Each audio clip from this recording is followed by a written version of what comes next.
Hai, salam hormat. Kita jumpa lagi untuk bahagian yang ketiga. Okey, untuk bahagian yang kedua saya ada bagi tahu dekat Facebook group ni. Tutorial nombor bahagian 3 ni saya tunjuk cara nak buat website yang simple menggunakan ChatGPT Work. Okey, anda boleh tengok video ni dan antara website yang saya buat ialah yang ni lah. Tempahan Musang King ni. Yang call to action pergi ke WhatsApp. Okey. Ada yang tanya kan kat sini, ada yang tanya boleh ke minta HTML? Boleh. Kita boleh minta. Kita tanya je arahan, kita bagi arahan dekat ChatGPT, berikan saya versi HTML. Okey, ataupun berikan saya kod HTML untuk saya copy. Dia akan bagilah. Lepas tu publish kat mana? Tuan Aizat tanya kan. Dah publish lah ni. Cuma kena tukar setting on limit tu kepada anyone with the link. Okey. Cuma tu lah domain tak berapa nak cantik. So kena beli domain. Lepas tu connect dengan ChatGPT tu lah. Okey. Tuan, apa beza dia dengan kita guna Lovable? Ni saya dah jawab. Tuan Azizul.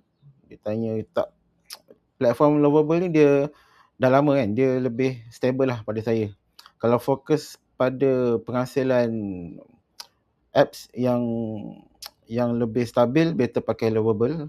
Untuk ChatGPT ni dia masih baru. So saya tak berapa yakin kalau anda nak guna untuk misal kata anda nak jual pada ramai orang atau nak bagi orang akses. Okay. Even dia punya hosting pun tak ada detail bagi tahu berapa limit visitor, tak ada. Okay. Tapi untuk permulaan setakat nak guna untuk benda yang simple-simple, boleh je nak buat website. Okay. Tuan Aiman ditanya, boleh connect payment gateway tak? Boleh je. Macam Tuan Mazli tanya kan. Dia minta HTML ni supaya mungkin dia boleh copy dan masuk dekat platform payment gateway. Contohnya macam OnPay ke, BCL. Okay. Okay, so untuk bahagian ketiga ni, kita nak buat slide. Ni slide yang saya tengah buat ni. Setakat ni dah running 9 minit. So untuk slide ni, biasa kita nak buat slide mesti kita nak simpan dalam komputer kan. Jadi kita kena guna ChatGPT versi desktop yang kita dah install pada kita punya laptop lah ataupun desktop. So macam biasa saya pilih work and then saya pilih slide, fungsi slide kat sini. Yang saya buat baru. Okey, nampak? Bila anda pilih, okay, kalau anda pilih Codex, dia tak keluar tau. Tapi kalau anda pilih work, dia akan keluar plugin ni. Kat sini ada document, PDF, spreadsheet, presentation dan ada banyak lagi. Kalau anda connect kat sini, tekan all plugin, ada banyak lagi plugin-plugin yang anda boleh survey lah, anda boleh cuba. Lepas tu dia ada apa lagi? Dia ada banyak lah. Okay. Personal, public. Lepas tu kita ada skill. So kat sini ada skill juga. So nanti anda boleh godek-godek kat sini. Okay. So untuk presentation, tekan new task ni, plugin, pilih presentation.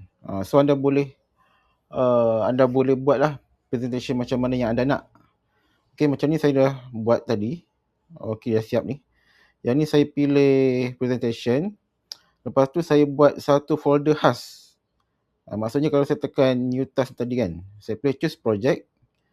Saya tekan new project, start from scratch. Kita buat satu folder khas lah untuk masukkan file presentation tu dalam folder ni. Okay.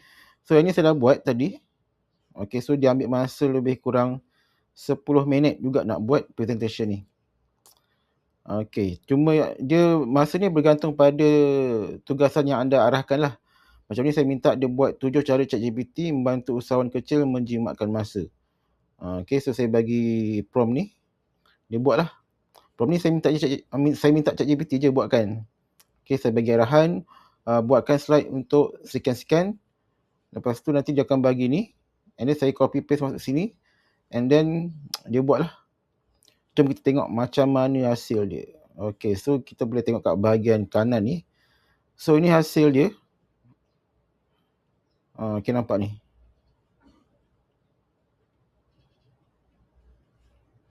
Kita boleh drag sini nak bagi besar tengok. So kalau dah siap ni, lepas tu ada benda nak ubah kan, anda boleh je request kat sini.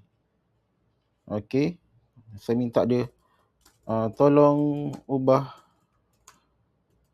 tema kepada warna hitam, merah dan biru. Lepas tu dia akan buatkanlah tema merah dan biru kat sini.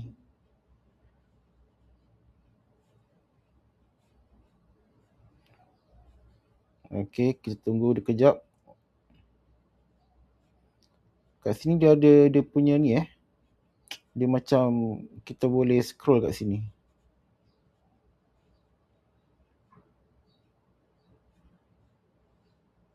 Tunggu kejap. So kalau dah siap, nanti dia akan bagi tahu. Lepas tu kalau dah siap, kita boleh terus download lah. Jadi saya tutup dulu.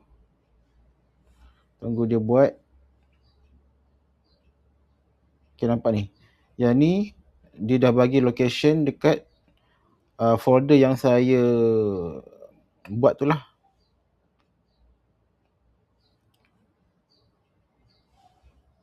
Kejap dia tengah tunggu, dia tengah siapkan. So tadi design tadi dia banyak background warna putih dan juga sedikit biru. So yang ni kita request untuk ubah kepada merah, tema merah dan biru.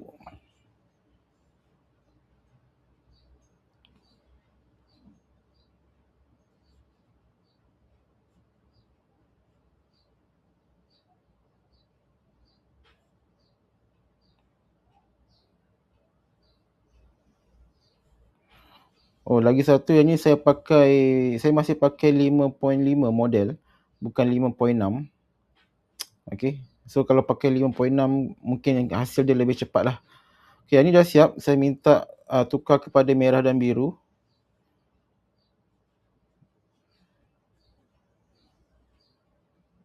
Adalah beza sikit. Okey, walaupun tak berapa nak ketara sangat.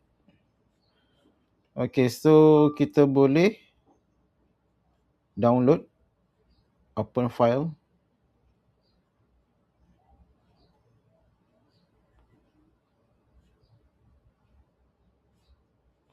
So dia masuk dekat kita punya folder ni lah. Okey, kita boleh buka, gunakan PowerPoint. Okey ni.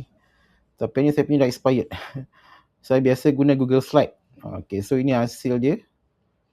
Yang anda boleh, betul dia tukar background belakang ni, dia warna biru tapi warna biru yang lembut lah. Dia tak terlalu nampak sangat. Macam sebelum ni dia betul-betul warna putih.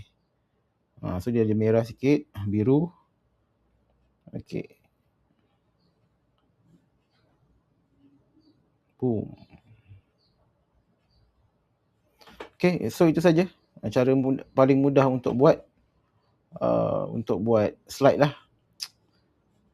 Okey, jumpa lagi untuk next video. Bye.